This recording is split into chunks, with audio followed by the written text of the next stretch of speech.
Hey, everybody. Oh, that was so silly. Hey, have you ever talked to a lobster? Have you? Have you ever talked to a lobster? Wait, what? What am I talking about? Right? So today we're going to be talking about lobsters. Do they have feelings? There's two sides of this coin.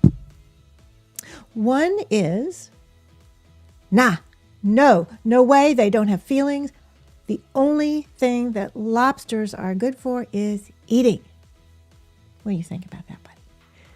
And the other side of the coin is they have feelings, they have thoughts, they have emotions, and they need to be set free if they're captured, right? But you know what? There's another side to a coin, not just a fence, but a coin. There's another side. So there's the heads, the tails, and then there's the edge all the way around. And the lobster says, pay attention to this one, because that other side is what we're going to be talking about today. Yeah. So, do lobsters and other beings have feelings? That's what we're going to be talking about today. Yeah, but first, I want to welcome anybody that's new right here to the cafe. Anybody that's never been here, you are so welcome. Thank you for being here. And, oh, Marcus is here. Hi, Marcus. Thank you for being here. This is like our topic today is feelings, nothing more than feelings. Yes, feelings. So our topic today is, do lobsters have feelings? Or are they only, their sole purpose on life is to be eaten? So why am I talking about that today? And we're going to take a really deep dive, get it, lobsters, a deep dive into all of the both sides of this topic, that they don't have feelings, they're only good for eating. Hi, Elizabeth. Welcome. So glad you're here. If it can run away, it probably has feelings. Yeah. So I'm just going to get right to this, since you guys are already ready to go. So, a lot of people don't believe that animals, lobsters, and other beings have feelings like emotions or physical feelings. Do you remember that there was a time back in the day that people said that babies don't feel pain, and they did all kinds of things to babies without anesthesia, and now they know. My opinion is, if some being is crying or screaming, they can feel that. That's a physical sensation. So there's the physical sensations and there's the emotions, that also those feelings are emotions. And there are a lot of people that don't believe that other beings have those kinds of feelings or emotions. So I'm here to talk about this, not to get the discussion going here. I'm not negating anybody, because you're entitled to your feelings, right? But what got me going was, I was in a little group that was kind of like a Zoom, and a lot of people that I highly respected, and and somebody just like went off. They were like crazy. They said they were fixing lobsters and they couldn't wait to eat their lobster, and that's somebody, I don't know, had the nerve to write them and say, oh no, you have to set them free. They have feelings and they have emotions, and you must set them free. And this group of people were all like, they didn't even give a second thought to that person who said they do have feelings, they do have emotions. They negated them. They passed over it. I understand. And they said, I don't care. I just want to eat them. So that's the two sides of the coins. And we're going to get into also about eating, because guess what? We have to eat to survive. Everything has to kind of take nourishment from other things. So we're going to also be talking about kind of that cycle of life, the, what do you call it? The little being eats something little, and then the bigger one eats them, and the bigger one eats them, and the giant one eats them. The cycle of life, right? So, so yeah, I just, if you guys want to write in the comments, like, what side of the fence are you on? Or what side of the coin are you on? The side that animals and other things, beings, are only for eating? Or the other side is, yes, that might be true, but also they do have emotions, feelings, thoughts. And then the third side that I'm going to be talking about is the cycle of life and the possibilities. We're going to just be taking that deeper dive. So feel free to stay on the surface, stick around, stay on the surface, or have the courage to take that deep dive going down to where the lobsters live, down to the depths of the juicy good stuff, because not everybody wants to go diving deep and talk about the good stuff of life. Yeah, let's see what. Well, that's really possible, Marcus. Yeah. So this is kind of what we're going to be talking about in a little bit is, some people don't have feelings, or they don't allow their feelings to come forth because it can be painful. We have to kind of wrestle with the stuff of life. And yeah, Elizabeth, they are sentient beings. And we're going to go to places that you guys are going to go, wait a minute. That's just like crazy. I can't comprehend that thought. So I'm going to just, we're going to open this discussion and deep dive. But yeah, so I just want to keep eat meat. So yeah, okay, Marcus, this is really good. I eat meat, but would never negate the animals have feelings and own it. Thank you. This is exactly where I was going next. You're really good, Sissy. You're a little intuitive and psychic here, because this is exactly what's coming up next. So we're going to be talking about, well, a couple of things. So before I go on to that, but thank you for bringing that up, Marcus, because that is where we're going. I had my very first animal communication teacher. She was just brilliant. Really just had this deep connection with animals, and she was so good at, but she told the whole class that, it came up like, well, now that I'm talking to animals, because, we're beginning animal communication workshop, what about the animals that are slaughtered that we eat? How do they feel about that? And she very strongly said, I went to a slaughterhouse. I'm not sure she did, but I don't want to negate that. I was just going like, huh? And she says, I talked to the cows and they're all fine with it. And I thought, I don't buy that. And what I get is, from the time that they have feelings, they have fears just like we do. So from the time that they're taken from wherever they were living on a truck, on a train to, I don't know that process, but to the slaughterhouse, and they're waiting in line, they are feeling the same feelings and the same emotions that the Holocaust victims were feeling when they were standing in line being sent to the gas chamber. They do have those feelings. Now, what do we do with that? We just breathe, and we're just going to talk about that. So that's one of the things that we're going to be talking about in a little bit, because this is a really hard stuff to talk about, to really think about. And most people, we have to put the walls up, or we can't do those things, But we have to eat to survive. Yes, Elizabeth, that's so true. And then we eat that fear, And that's not good for us, We have to just become more aware, more compassionate, and then we just make our choices. So I am not negating anything right now, because we all have to live our lives, right? So let's take a little breath right there. Little lobster goes like, okay, chill out. We're getting a little too serious. I just love this little guy. I can't believe I had him. So just, kind of connect with his joy of life, the little lobster, Yeah.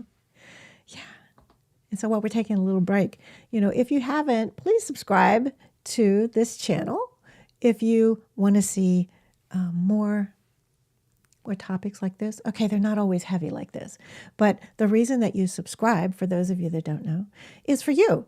It's like you'll receive a notification the next time like I or any other channel goes live. And also if there are videos posted, you'll be the first to know because you'll get a notification that there's something new. And I have, several hundred videos up here that you can look at with all kinds of topics, not just this one. So I hope that you do subscribe because it's for you. It's for you. And thank you so much. Okay. Okay. Just kind of moving on. I want to share with you. So we're talking about this topic of listening to animals, connecting with animals. Okay, wait a second. Marcus, the lobster you're holding probably has no feelings. Okay. You can tell me that this little guy does not have any emotions or thoughts? Look into his eyes. Can you feel what he's thinking and what he's feeling? What do you think? The possibilities are there. You can play and have fun, right? And maybe he does have feelings. Is that a thought or a concept? Think about that for a second. Oh my goodness. So as we're kind of having fun, I want to share with you, I have several books that I think you guys would really like to help you go deeper with this topic of, do animals have feelings or thoughts? Can we communicate with them? My favorite book is Kinship with All Life. And it starts off talking about a dog, but it goes into conversations that this man actually had. This is a true story that he had with spiders, Freddy the Fly. A lot of people remember Freddy the Fly. Single cells. Yes, you can get down to that singular cell level. Okay, don't let your head go. But this book I highly recommend, and if you want to find this book, I have it in the description below. This and a couple other books that I think you guys are really going to find interesting. This book, it's really little. See, it's an easy read. It's really a fun book to just kind of open your mind, open your heart to the possibilities. You don't have to believe it. But just read somebody else's point of view and go like, really? So just, keep an open mind and check out that book. So, Marcus, you talked about that cycle of life. We have to eat. And what we eat, whether it, some people eat animals, fish, but what about plants? They have feelings, emotions. It's been scientifically proven. You know about some of the studies, and if you don't, some of them are really, really old. So the scientists took a control, the control group, so one group of plants over here, one group of plants over here, and the one group, they played this really beautiful music, and the plants thrived. And they even leaned towards, like they leaned towards light, they leaned towards the music. The other group, they played really more than excitable. It was pretty heavy, like heavy metal kinds of, yelling and screaming kinds of music. And those plants backed away, and they did not thrive. Some of them even died. And we've heard the stories about the scientific studies about, talking to the plants, and you tell them you love them and they just thrive and they grow, and it's just, really beautiful. And then the other group of plants are yelled at and told that they're horrible and that they're just, all kinds of negative things, and they do not thrive, and some of them also die. So think about that.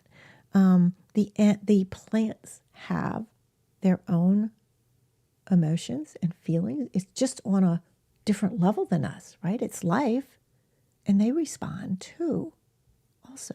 So then it's not just about us eating an animal, fish, bird, right? It's also about we eat plants, and they have feelings and emotions too. So what are we supposed to do with that? I struggled. I don't know about you guys, but I did give him feelings. See, you just have to be open to the possibilities. Oops, there we go. He had them. It's just, So, oh yeah. Okay. So Marcus, you wonder, do the plants mind if they get eaten? Yeah. So that's something that I kind of struggled with that. At one point in time, I was vegan. I am not anymore. But I mean, really, I didn't even eat eggs or dairy, nothing, And some people say, I'm a vegetarian, but they eat fish. I'm like, huh? That doesn't make any sense to me. But, live and let live, right? But at that time, I had 2 kitties, and I fed them raw food. So I would go to like Whole Foods and buy, raw chicken breast, and I would cut them up and grind them up. And one time I was, cutting the chicken up, and I'm going, well, this is hypocritical. I don't eat meat, animals, but here I am giving that to my carnivorous kitties. They have to have meat to survive, or they won't thrive. And I really struggled with that. So I think it's important for us to think about it. And I came to terms with it by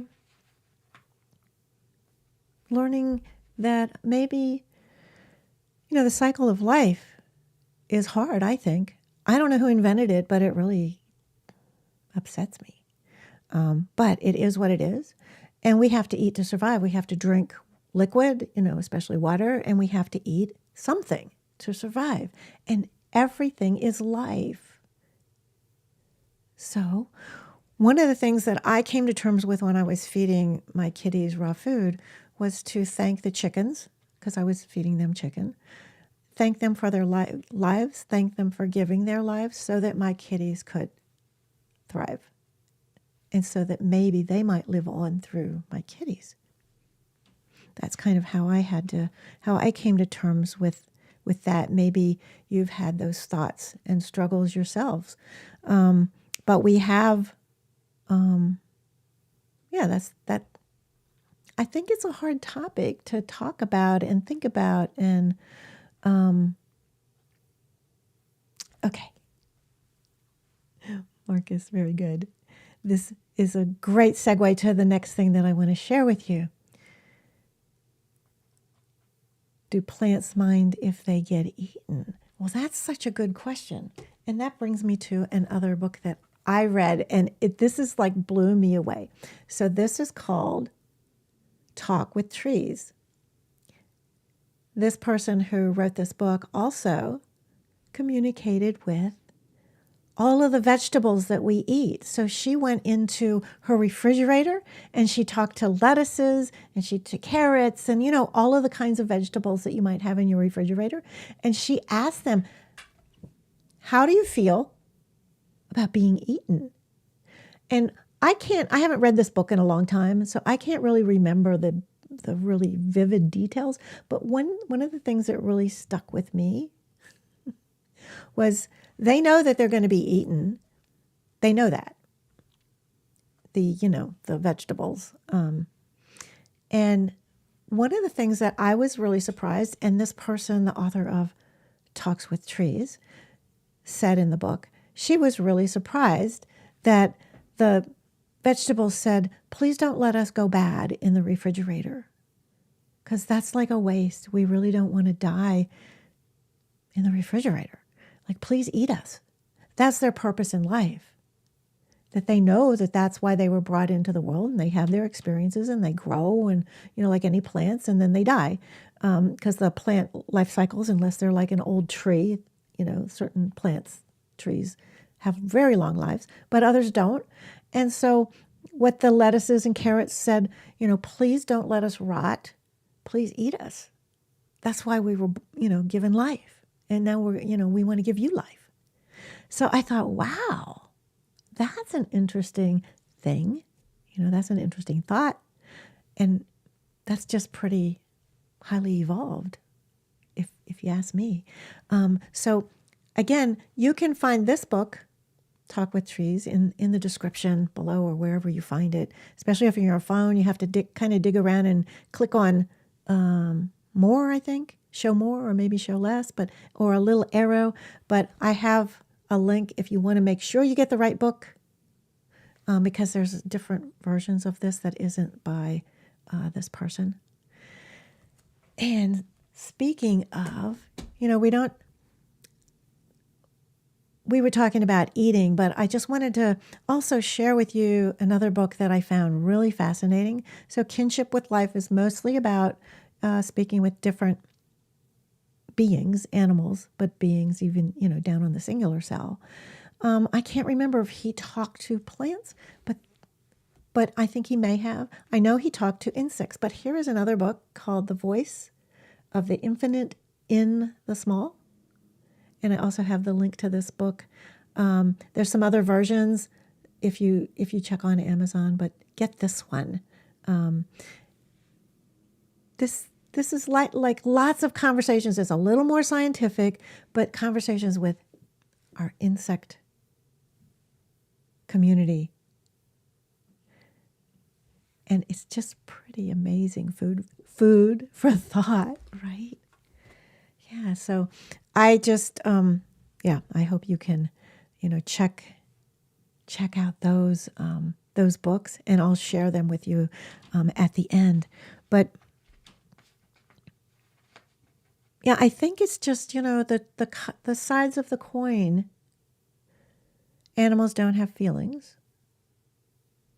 And the other side of the coin is they do, and all life does, on their own level. We're just all in different bodies or different forms, and so the feelings and experiences are different, and yet we have common threads. It's fascinating. So if you can just step back and open your heart, open your mind to possibilities, you can have a deeper connection. And, I don't know if I know that different farmers, I don't know them personally, but they'll tell their children, don't name the cows, the pigs, the chickens. And of course, as a child, we love animals, most of us. And I imagine if you're growing up on the farm, you really love the animals and you become attached to especially the babies. And then what happens when that baby is sent away to be slaughtered? It's devastating. So they tell you not to get, the adults say, don't get attached, because then you can't do what has to be done or what they do. So there's so many layers in going into the depths with our lobsters, with the cycle of life, and how do we cope with it, especially if we're sensitive. It's a hard topic that might be for another time, but we just kind of scratch the surface. The lobster wants to take us deeper into this beautiful discussion. So I would love if you want to go deeper with this topic, let me know. You can write me privately or, just leave a comment in the comments and we can go deeper. And if you maybe even a possibility is if you are interested in going deeper with this topic, maybe we can just take it onto Zoom and talk in person and, just have a little talk about the possibilities of life, because I don't think there is an answer There's no one size fits all. So I feel it's an individual choice. But going back to the beginning, when I talked about the experience that I had a couple days ago, being in a group, and everybody was just basically saying, after one person said, I just want to, lobsters. They don't have, it's like, that's ridiculous. All I want to do is eat them. And she was saying they don't feel pain. Yes, they do. When they're being cooked, they don't, blah, blah, blah. And then they totally negated the person who was the sensitive person who was feeling into and experiencing lobsters, right? I feel like, and everybody there laughed and were like, yeah, I've eaten lobsters too. I was brought up that way and they were really good. So how do you deal with that, right? How do you deal with that? That's my friend, or that's somebody that I can have a communication with. And then they're giving me life. I'm eating them. So that's a really interesting topic and discussion. And I hope maybe that I've shown the different sides of the coin and scratched the surface of the topic, because this is a very deep topic. And maybe you can share with me your thoughts and your feelings about this topic, this very important topic, because it's about the cycle of life. We all have to eat. There's the dilemma.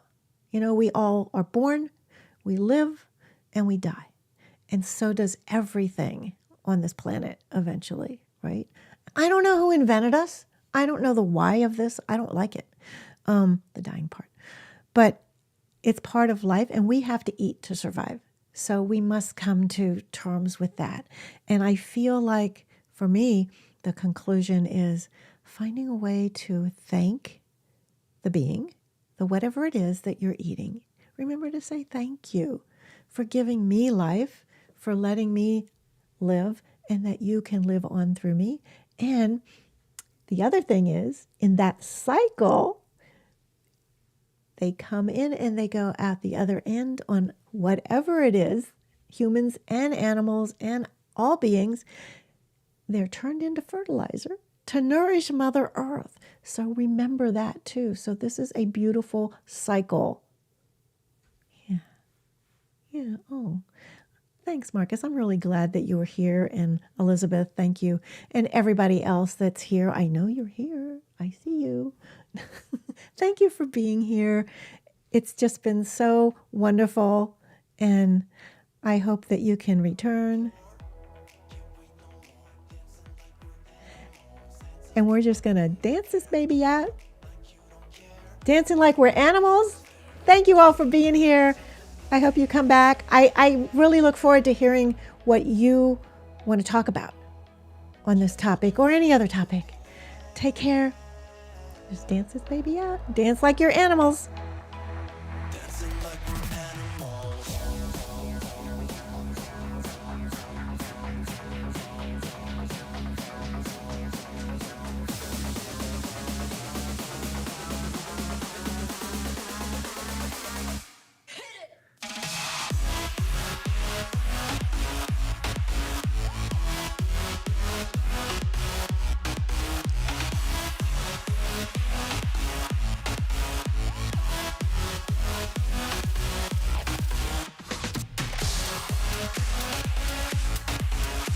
Okay.